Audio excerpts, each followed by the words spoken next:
मैं बता रहा हूं अपना जीवन अगर सुधरा है ना, अगर ये नहीं होते तो मैं अपने जीवन की यह कल्पना कर ही नहीं सकता।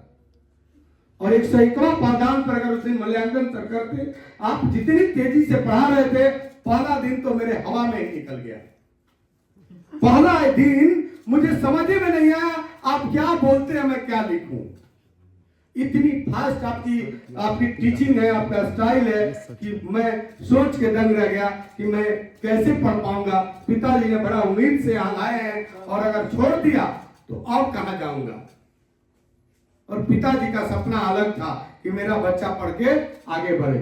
और सर की इतनी फास्ट पढ़ाई कि मुझे समझ में नहीं आया, क्योंकि आज तक मुझे इतनी स्पीड पढ़ाई कभी भेंटे नहीं हुआ था। आप सोच सकते हैं, ये बहुत ही मैंने भावुक मोमेंट भी है और गर्वान्वित है मेरे लिए। लेकिन मेरे अंदर क्या वो जो बात लगी थी सर का कि अगर यहां पढ़ेगा तो यहीं पढ़ेगा, नहीं तो कहीं नहीं पढ़ेगा। मैं सोच रहा था अगर छोड़ के भागा तो जिंदगी गई भाड़ में, और यही डर मुझे जिंदगी में यहां स्टेबल करके रखा। और मैं शुरू किया अपना जर्नी। लगातार 3-4 दिन तक वाकई में मुझे समझ में नहीं आया। आधा क्वेश्चन लिख पाते थे तो आंसर कहां से लिखेंगे, जब क्वेश्चन ही पूरा नहीं लिख पाते थे तो आंसर कहां से देंगे। लेकिन 5वां-6वां दिन हमारी स्पीड बढ़ते गई और आप लोग को जानकर आश्चर्य होगा, जब मैट्रिक में रिजल्ट आया तो 100 लड़के में मैं तीसरा स्थान लाया नंबर। समझिए क्या मैं बोल रहा हूं। 101 स्थान जो बच्चा रखता होगा उस समय, वो अपने बैच में जब रिजल्ट आया तो तीसरा स्थान लेकर आया। आखिर ये कैसे संभव हुआ? How is it possible? यह केवल आपकी लगन, मेहनत, कड़ी निष्ठा और ईमानदारी से किया गया कमिटमेंट होता है। और मैं लगातार प्रयास करते रहा। यहां से पढ़ने के बाद सर जब पढ़ाते थे जो भी क्वेश्चन, मैं जाके घर पर पूरी दिन पढ़ाई करता था।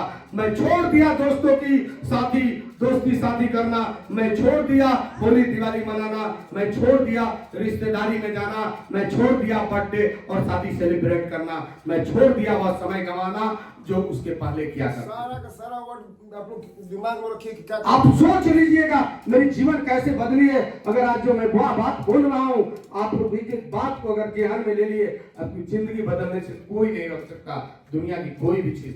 क्योंकि यह जीवन में मनुष्य का जो ईश्वर ने जीवन दिया, उनको धन्यवाद बोलना है। ईश्वर आपको मनुष्य के धर्म में, मनुष्य के जीवनी में जीवन दिया, ये ईश्वर के लिए बहुत बड़ा काम है कि आपको कर दिया है। अब वो आपको कुछ नहीं देने वाले हैं, क्योंकि वो आपको एक अच्छा सा दिमाग दे दिया है। हेल्दी दिमाग देकर आपको इस धरती पर भेजा कि अब आपको बस अपना काम करना है। हम ईश्वर के सामने गिड़गिड़ाते हैं, वो हमें कुछ नहीं देने वाले, क्योंकि आपको ईश्वर ने मनुष्य में जन्म दे दिया, वही बहुत बड़ी बात। सब कुछ तो समय एकदम अपना सुन लीजिए। अब सब कुछ आपको करना है, आपका जीवन आपके हाथ में। वैसे ही जीवन हमारी बढ़ते गई और मैट्रिक में रिजल्ट आया तो एक लालजी था, वो फर्स्ट आया था और हाँ एयरफोर्स में है। और इसका भाई सामने उसका कौन भाई है? वो तो बहुत बड़ा हो गया। अरे कहाँ है भैया आपका? वाह सुपर। बोलना यार उसको नमस्कार, मेरा नंबर है तो देना मुझे। तो लालजी हाँ इसमें टॉप आया था। उसके बाद एक लड़का था और वहीं के ममहर में रहता था, मथुरापुर में वो था। उसके बाद हम, उसके बाद विंध्याचल आज है, वो भी आरपीएफ में है। तो विंध्याचल हमसे बहुत तेज था, हमको कंपटीशन होता था, लेकिन नंबर आया तो हमारे से कम आया। तो ये तीसरा पोजीशन हमारा था। सब लोग देखकर वो सुनकर आश्चर्य रहा कि आखिर ऐसे कैसे संभव हुआ। तो मैं क्या किया, रिपीटेडली घर में गया, बोल रहे सब कुछ छोड़ दिया, कहीं खेलना कूदना नहीं। मुझे याद है वह सरस्वती पूजा, वह होली का समय, परीक्षा जब होती थी तो होली के समय ही परीक्षा होती है। वो आपका वो सरस्वती पूजा भी फरवरी मार्च में होता है और उसी समय हमारा एग्जाम था। बच्चे आए और बोले कि चलो यार सरस्वती पूजा करते हैं। मैं नहीं जाऊंगा। होली मनाने के लिए मैं दरवाजा बंद कर दिया। मैं बोला नहीं, इस बार नहीं, अगली बार।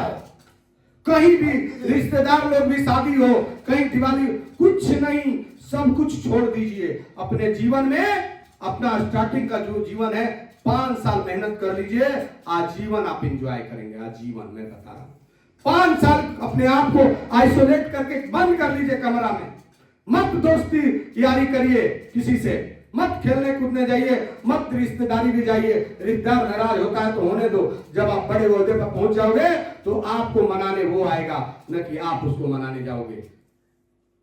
आपकी जीवन जब बदल जाएगी, जब सफल हो जाएंगे, जिसको नहीं भी पूछना होगा ना वो भी आपको बुलाएगा, क्योंकि आप उसके लिए सम्मानित हो जाएंगे। तब जीवन में ऐसे बढ़े। और मैट्रिक में पास होने के बाद मुझे यह खुशी हुई कि मैंने खुशी का ठिकाना नहीं रहा गुरु जी। वह मैट्रिक पास किया वो क्षण मुझे याद है। उसके बाद पहला पड़ाव तो पास कर गया, क्या वो काफी था? क्या काफी नहीं था, लेकिन हाँ इस गुरु को मैं क्यों इकलौता गुरु मानता हूं, क्योंकि इनके बाद मैं कभी कोचिंग कहीं ट्यूशन नहीं गया और सेल्फ स्टडी करके अपने घर में, ये चौथी मेरी नौकरी है, 4 नौकरियां पाया, 4 ज्वाइनिंग लेटर आया। और लोग कहते हैं ना गांव में अक्सर दिमागों में भरी हुई है, पैसा है नहीं है, पैरवी नहीं है तो नौकरी नहीं लगेगी। तब भी वो बात बोलता था, उस 24 साल पहले भी यही बातें होती थी और आज भी यही बातें होती है। इसीलिए मैं अपना भाई है हमारा, इसके दिमाग में हमेशा चलते रहता था कि पैसा है पैरवी है तभी नौकरी होगी। मैं इसको उदाहरण देता हूँ, तुम्हारे अंदर जो निगेटिव धारणा भर चुकी है, ये निगेटिव धारणा तुम्हें जीवन में कभी आगे नहीं बढ़ने देगी। मेरे ऊपर भी आने वाला था। गांव घर के लोग जो है इतने आलोचक होते हैं आपके, आप पढ़ लेने दो ना, क्या करेगा बीए पास करके, खेत में कुदाले न चलाएगा। बहुत सारा ऐसा लोग है जो ग्रेजुएशन करके खेत में कुदाल चला रहा है। अरे खेत में कुदाल भी चलाएंगे ना आप पढ़ लिख के, तो अनपढ़ आदमी से बेहतर तरीके से चलाएंगे। मैं बता रहा हूँ, पढ़ना केवल नौकरी के लिए नहीं है। जिस तरह हमारे जीवन में, मनुष्य के जीवन में घर कपड़ा मकान है, उसी तरह आवश्यक हमारी शिक्षा है। यानी हमारे जीवन में इन 3 चीजों के अलावा बहुत आवश्यक है तो यह शिक्षा है। अगर शिक्षा और ज्ञान आपके जीवन में नहीं है तो समझिए आप पशु के समान है, क्योंकि इस धरती पर आपके अलावा बहुत सारे जीव हैं, बहुत सारे जीव हैं। हमारे से पहले कौन सा जीव हुआ करता था इस धरती का राजा? डायनासोर आया धरती पर, लेकिन उसके पास शिक्षा नहीं था, इसलिए वो ज्यादा दिन राज नहीं कर सका। Education is very important to change our life. Baba Saheb Bhimrao Ambedkar बोलते हैं कि शिक्षा वो शेरनी का दूध है, जो पिएगा वही दहाड़ेगा।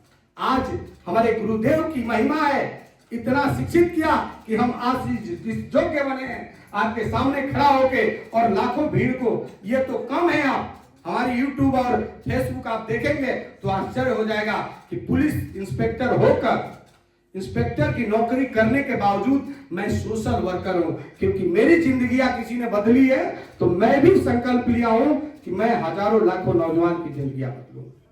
इस उद्देश्य से काम करता हूं, इस उद्देश्य से काम करता हूं। इस इंस्पेक्टर में काम करने के बाद भी हम गांव के चौराहों पर जाते हैं, गांव के स्लम बस्ती जहां पर गरीब बच्चे होते हैं, जहां झुग्गी झोपड़ी में रहने वाले जहां बच्चे होते हैं जो शिक्षा से आज भी दूर हैं, उनके बीच में जाके कॉपी कलम किताब बांट के उनको प्रेरित करके शिक्षा से जोड़ते हैं।